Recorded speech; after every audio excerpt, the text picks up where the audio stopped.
السلام علیکم معزز سامعین، welcome to my channel Voice of Mona. ہماری آج کی سٹوری کا نام ہے فرشتہ صفت۔ کوثر گاؤں کی رہائشی تھی۔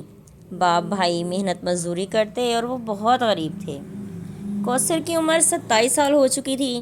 غربت کی وجہ سے شادی نہیں ہوئی تھی، شکل و صورت بھی خاص نہیں تھی، پھوہڑ اور ان پڑھ جاہل۔ پھر ایک دن اس کی ممانی آئی کہ ایک بندہ ہے، عمر تو بہت زیادہ ہے، پہلے سے شادی شدہ ہے، لیکن پیسہ دے گا اور شادی کا سارا خرچہ بھی خود اٹھائے گا۔ اندھا کیا چاہے دو آنکھیں، وہ لوگ مان گئے۔ شاویز امریکہ میں تھا، اولاد نہیں تھی اور اولاد کے لیے ہی شادی کرنا چاہتا تھا۔ پھر اس نے 3 لاکھ روپے اس کے والدین کو دیے اور شادی کا بھی سارا خرچہ خود کیا۔ وہ کوثر کو دیکھ کر ہی پریشان تھا، اس کے ساتھ کیسے رہے گا، مگر مجبوری تھی۔ بچہ اسے لے کر جانا تھا۔ بڑی بیوی کے پاس وہ ذہنی مریض بن گئی تھی اور اسے بہت عزیز تھی۔ اس کی خوشی کے لیے وہ شادی کر رہا تھا، مگر ایک ہفتے میں ہی اسے اندازہ ہو گیا کہ غلط کر بیٹھا ہے۔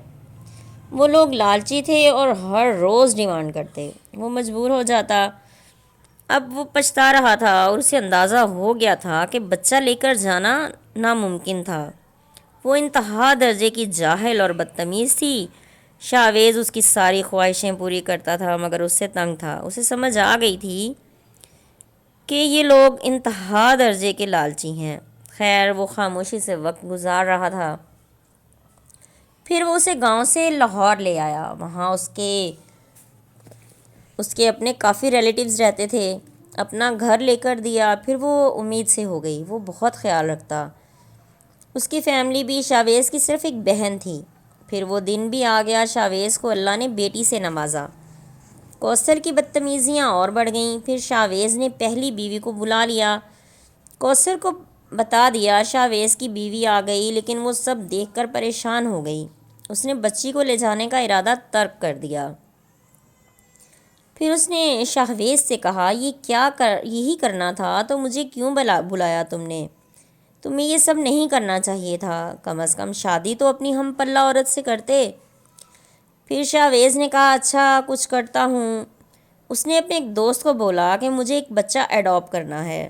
کافی لوگوں سے پتہ کیا گیا، لیکن ایک دن شاویز کی بہن اپنی فیملی ڈاکٹر کے پاس گئی۔ وہاں ایک کیس آیا ہوا تھا، وہ ایبارشن کے لیے آئے تھے۔ شاویز کی بہن نے اپنی بھابھی جو باہر سے آئی تھیں اسے بتایا، وہ بھی وہاں پہنچ گئیں۔ ان لوگوں سے بات چیت کی گئی، وہ بچہ انہوں نے لینے کا بولا، وہ لوگ بھی ایگری ہو گئے۔ پھر 7 مہینے کے بعد اس کے ہاں بیٹا پیدا ہوا، جو شاویز نے گود لے لیا اور پہلی بیوی کو دے دیا۔ اب وہ مستقل پاکستان میں سیٹل ہو گئی۔ شاویز جاتا، چکر لگا کر آ جاتا۔ کوثر کی حرکتیں ویسی ہی تھیں۔ پھر شاویز نے تیسری شادی کر لی۔ وہ پڑھی لکھی تھی، شاویز نے اسے بھی علیحدہ گھر لے کر دیا۔ وہ سیدھی سادی تابع دار تھی۔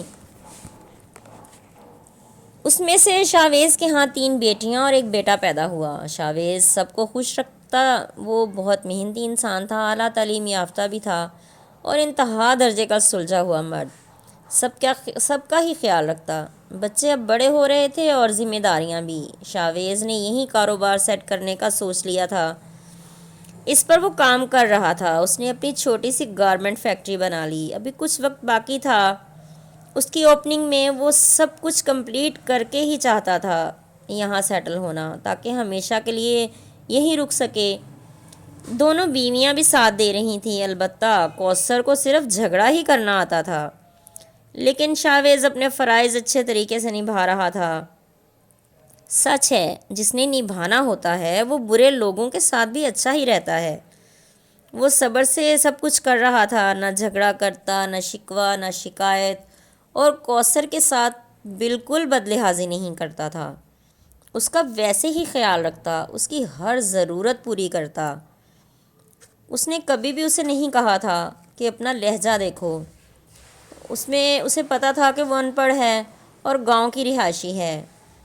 کوثر نے بھی اپنے آپ کو کبھی بدلنے کی کوشش نہیں کی تھی، البتہ بڑی والی اور سب سے آخر والی دونوں ہی پڑھی لکھی تھیں اور اس کا ساتھ بھی دے رہی تھیں۔